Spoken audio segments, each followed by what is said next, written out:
Welcome to School Life Unpacked, the podcast for anyone navigating the complexities of their child's education. Join me, Natasha Curtis-Ego, and a lineup of insightful guests as we explore the challenges, joys, and surprises of school life, offering support and tips to help us feel more confident and connected. Today, I am excited and filled with joy to have a wonderful guest with me.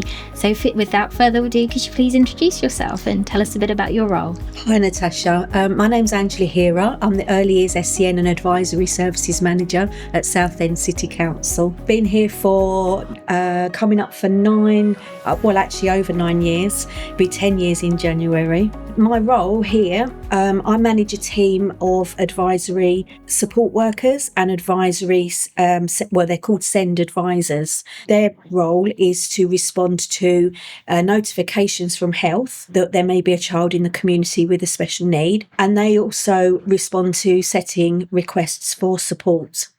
So that's the only two sort of ways in to our service and how we respond to that. So my role is to manage that. So I manage the advisors. Actually, we just had one join us recently. We also have 4 SEND support workers. The idea is that the advisors respond to those notifications or requests, and they will go out and observe a child. They will talk to the setting.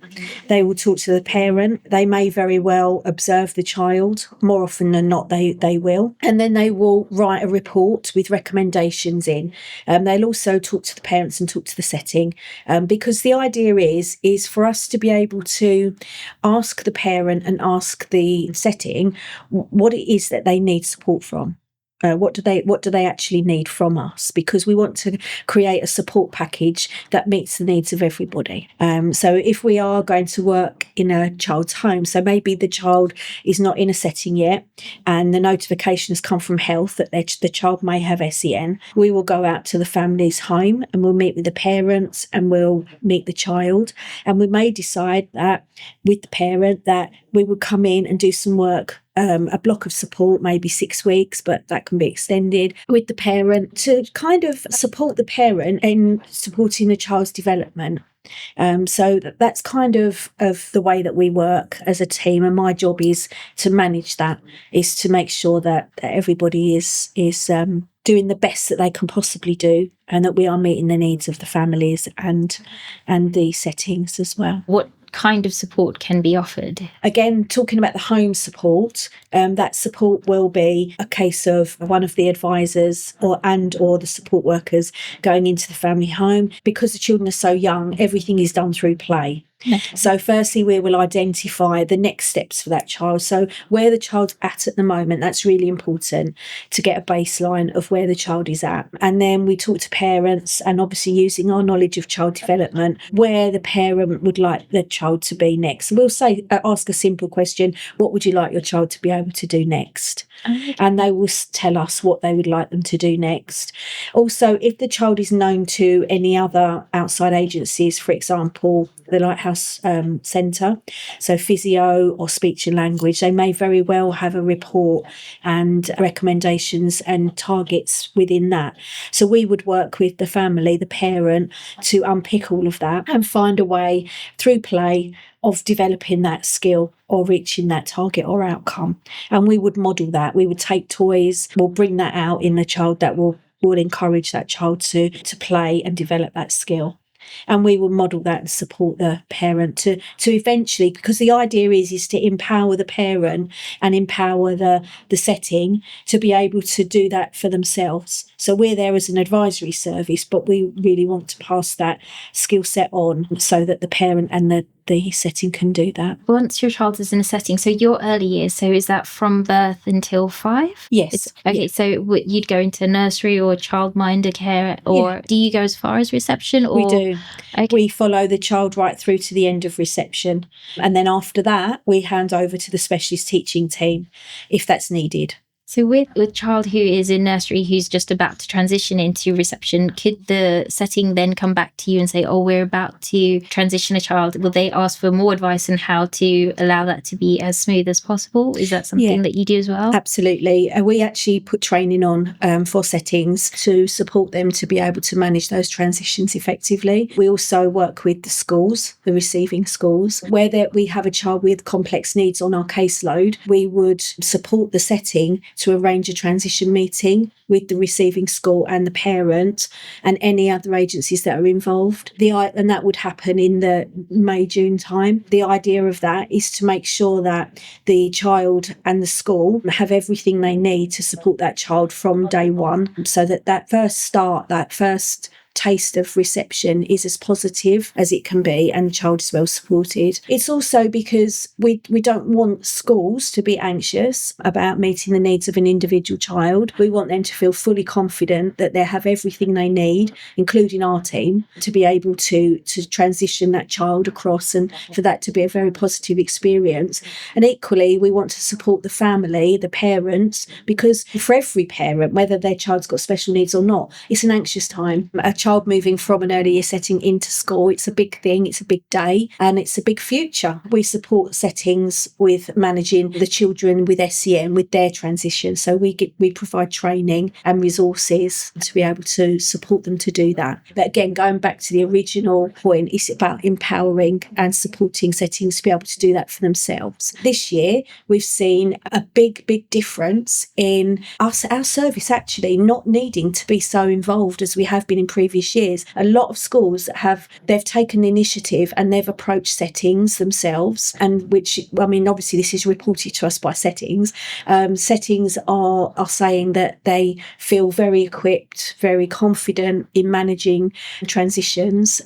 So we've had less involvement this year in transition meetings than we have done in previous years, which for me as a manager is really very positive. It means that we're doing our job properly and we're giving those skills to parents and to settings and empowering them, giving them confidence to be able to run those meetings for themselves. Which is amazing. It means that, like you said, it means you're doing your job. So do you find that settings are happy to come and do the training? Is it something that they're all willing to approach and say, we need the training, please, could you? Yes, some have more availability to attend. It's very difficult in early year settings because there's very strict adult to child ratios, and covering somebody to release them during the day to come to training is difficult for settings, and we understand that, which is why we do offer a lot of our training on Teams, so online virtual training. We do have face-to-face training too, and we try and have a blend of both. We do record some of our training as well. We have some training packages on YouTube that settings can access, and obviously we go out to settings too. So we do offer on the spot training there and then, and we encourage our settings to ask for support and ask for training as well if they feel they need it. We work really closely with the early years improvement team, and we have a whole service training program, a training menu that we work on together, and the content of that for us, for SEND, comes from a SEND training audit that we send to every setting, and we ask them to complete it and ask them to, from that, a piece of work, to identify their own training needs and let us know, so that we can then put on that specific training that we know is needed in the area, because we want to give what people need, what people want. There's no point in us putting on training that's not needed. So may I ask what the difference is between an advisor and a SENCO in a school? You can. A SENCO in a school, do you mean a SENCO in a school or a SENCO in a setting? Okay, may I ask both? Because I suppose they're going to be just completely different, aren't they, in some ways? They are in some ways. Our offer is the same. Okay. But with a SENCO in a school, they will manage the SEN needs of children from reception, and if they're a school-based nursery, usually from in the nursery as well. Okay. But if they're not, if it's just from reception upwards to year 6, for example, then they will coordinate provision for those children and the assessments for those children. And they are qualified teachers and qualified SENCOs as well. That's a little bit different to a Senko in an early years setting. Very often, not always, but they don't have to be a qualified teacher to be a Senko in an early years setting. We run a level 3 Senko training course that we offer free of charge to every setting that hasn't got a qualified Senko. We run that every year so that we make, because our aim, in our strategy is that every setting has a fully qualified Senko. It's a rolling program, because just like in any job, people move on, and you may get a new person come in, and a new Senko, and they may not have the same skill set as the previous Senko. They may not be qualified. So we offer a full training program and a full support package for them as well. So that's the difference between the two Senkos. Our SEND advisors are there to support a school-based Senko, but we don't expect to be as heavily involved, because obviously they have got that level of expertise that we would expect them to have. But we are there to be able to support them with perhaps strategies and advice, just as we would with an early years setting.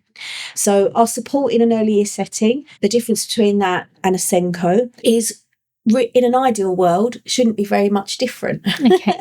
Because, as I said, our job is to support and empower our Senkos to be able to assess a child, identify a child, assess them, be able to put in place some universal strategies and support. It would only be after we call this the graduated approach. It comes from the SEN Code of Practice. So it's about assess, plan, do and review. Okay. So we would expect our settings, our Senkos, to be able to identify a child that may be delays in their learning. That doesn't mean they have SEND, which is why we ask them to assess. Then we ask them to plan some interventions or some universal support. It can be just some small group work to monitor and review the child's progress over maybe 6 weeks, and see if those interventions have made a difference and if that child has now made the progress that they want. If they feel that the child is still delayed and they feel that they've kind of exhausted their own skill set, if you like, their own understanding of strategies and implementation of interventions, that's when we would expect them to send a referral in to us. And then we would come out and we would look at all the work they've done, which is usually very, very good. We always encourage settings to contact us. We don't say, don't talk to us until you've done all of that. Yeah. Of course, we're always available on the phone. We're always available to give advice. We may already be in the setting supporting with another child. So in that case, we would obviously talk to the setting about the individual child, but we can't do any of that parental permission. So we would need to have the setting would need to gain parental permission for us to be able to look at an individual child, but we can give general advice. So we would expect them to have done that. And then when we go in, we have a look at what they've done. We have a look at the progress the child's made. We may then do our own assessments to find out where the child is, what their starting point is. And then we would advise the setting on how to move the child along from their individual starting point. Yeah. And then we would attend meetings with the setting if they felt they wanted us to, or if the parent wanted to meet with us, we would do that. So that's kind of the difference between our service and Senko in a setting. So you're basically the support net once they've tried a few things. Absolutely. And if they just need a little bit more help. Yeah. I found it really interesting when you mentioned earlier that not all children who need that extra support may be SEND children. They may just actually need a few things in place. So absolutely. The job of the Senko would be to identify where they are, and then if they need you potentially later on down the line. Yeah, I would say it goes down to not even the Senko, it goes down to the key worker, whoever is working, or key person, we should say, not key worker. It goes down to the key person with they're doing their usual assessments that they would do with every child, and they may notice that one particular child or a small group of children are maybe not necessarily making the progress or that they would like, or not actually at the developmental level that they would expect. And then they would talk to parents first, to ask the parent if they've noticed any delay in their child, not to alarm them, but just to try and just to see whether they've noticed that, and what strategies they're putting in place for that at home, key person would be monitoring that child, and then they may very well then approach the Senko. Okay. And say to the Senko, I'm a little bit concerned about this child's progress. I've put this in place. We've had these kind of small group staff. You just universal provision, and they're not making the progress. And that's when the Senko would say, all right, I'll come and observe the child and I'll see. So there's quite a lot we expect of the settings to be putting in place that is standard, universal, good quality first teaching. So that's what we would expect. So we would tend to get involved when the Senko refers into us and says, we've tried this, we've done that. Parents are concerned. Could you come in, please, and observe and see what you think? I also wanted to ask, you use the term SEND, which could you explain what that is and what would be considered a child who has those needs for that? Sure. Please. So SEND stands for Special Educational Needs and Disability. The definition of a child having SEN is a child, now you're going to test me now on my knowledge of the code of practice, is a child that has difficulties above that of their peers. So when you say difficulties above their peers, what do you mean? Clarify that, please. Yeah. So the definition of special educational needs is it refers to children and young people who have learning difficulties or disabilities that require special educational or healthcare support. So that's over and above that. So the definition of SEN in the SEN code of practice is a child or young person has SEN if they have a learning difficulty or disability which calls for special educational provision to be made for them. What that means is most settings and schools are expected to deliver support for a child under SEN support. So that is using a budget that they have. All schools have a SEND budget, and they use that budget to be able to put universal support in place for a child. And the same applies to the expectation it's not an expectation actually, it's in the SEN code of practice that schools and settings must make provision for children with SEN in their schools and settings. So you asked me about the different categories of need. Yes. So we have, under the SEN code of practice, there's 4 categories of need. There's communication and language, there's physical and sensory, social, emotional and mental health, and cognition and learning. Okay. So in terms of dyslexia, we would we would say dyslexia is a specific literacy difficulty. Okay. So it would fall under cognition and learning, but we would expect that all schools and settings all their classrooms are dyslexia friendly, so we wouldn't expect there to be the support that a child who has dyslexia receives. It should be tailored to them, and it should be part of a universal offer or a targeted offer. So we would expect the school, by all means, we would offer advice and support for settings. It's very unlikely that a child will be diagnosed with dyslexia in an early year setting, and that would come a little bit later on when they're in key stage 1. Okay, stage once 2. They start reading and writing. Because really, when you think about dyslexia, if you think about the typical profile of a dyslexic child, you usually find that they're age appropriate in most areas, and they've got quite, and then the spike it drops when it comes to literacy. The spike drops. So everything else is running along, and they're progressing and developing in a quite a usual expected way, but literacy is really lagging behind. And that's really the first sort of time when you might think, but we don't know. It's very difficult when children are young. And because children develop at different rates. So this goes back to what I was saying earlier about a child that has a delay might not necessarily have SEND. We don't know that. Really, a definition or a diagnosis shouldn't make any difference to the provision that is offered to a child, because any provision, any support is needs-led. Okay. So if a child presents in a certain way, then you put provision in and you put support in place to meet that need. You don't need a formal diagnosis to be able to put things in place for a child. You don't need to know that a child's got SEND to put provision in place. It's not, how can I explain it? What we want to do is assess each child and start from their starting point. Okay. Yeah, and put provision in place for them to develop and support settings to do that. So it's early identification in the first place, which is very, very important. And then to put the right provision in place for that child, the right strategies, the right interventions to support them to make progress. So with that idea of early intervention being so important, as a parent, if you have a concern, depending on your child's age, it would be to speak to your health visitor or your settings and say, I've noticed this. Have you noticed this? Could you observe my child and see if what I'm seeing, you're seeing? Absolutely. That's paramount. Yes, the first port of call is your health visitor. Every child should have a 2-year check. It's there that we would hope to pick up any delays that are significant. And also it's at any point during your visits to health visitors, if you've got concern, speak to them and ask them what their views are, because they can make the necessary referrals to the different agencies.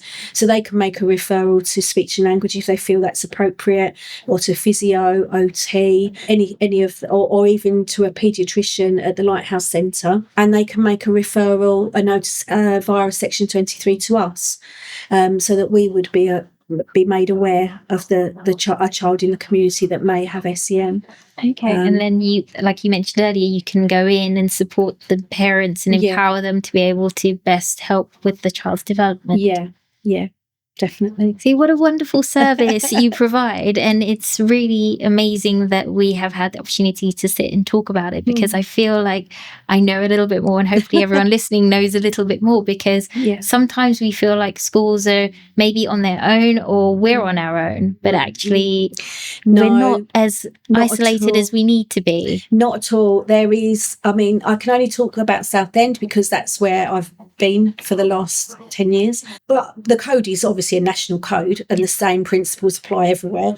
But the way that we operate as a service and what we offer our service is, I feel, is really strong for early years in particular. We've now got a specialist teaching team that support children from year 1 upwards as well, that support the schools. And that's a vast team. They've got lots and lots of specialist teachers that can go out and support schools and families and children. And again, our team that go out and look and support schools and children up to the end of reception. So there is a lot of support out there, and even to look on the local offer, that will give you an idea of all of the other support that's in the area as well. We have groups that we put on for families to come along to once a fortnight, and in the summer it will be every week, and it's called a plan development group. And we encourage families with children with SEND to come along, and we have lots of activities out, and again it's another opportunity for us to work with families, work with individual children, and just have fun with them as well. And to see, when you see the progress of any child, whether they have SEND or not, it's just lovely to see that you've had an opportunity to support families and schools to shape that development. Our team are very passionate about what they do. It comes across, it really does, which is, again, like I say, it's really amazing for our area. And thank you so much for your time and chatting with me. You're more than welcome. It's been great. Thank you. Thank you for joining us on today's episode, and we truly appreciate you listening. Don't forget to turn on your notifications, subscribe, and follow to stay updated on future episodes. We look forward to seeing you next week.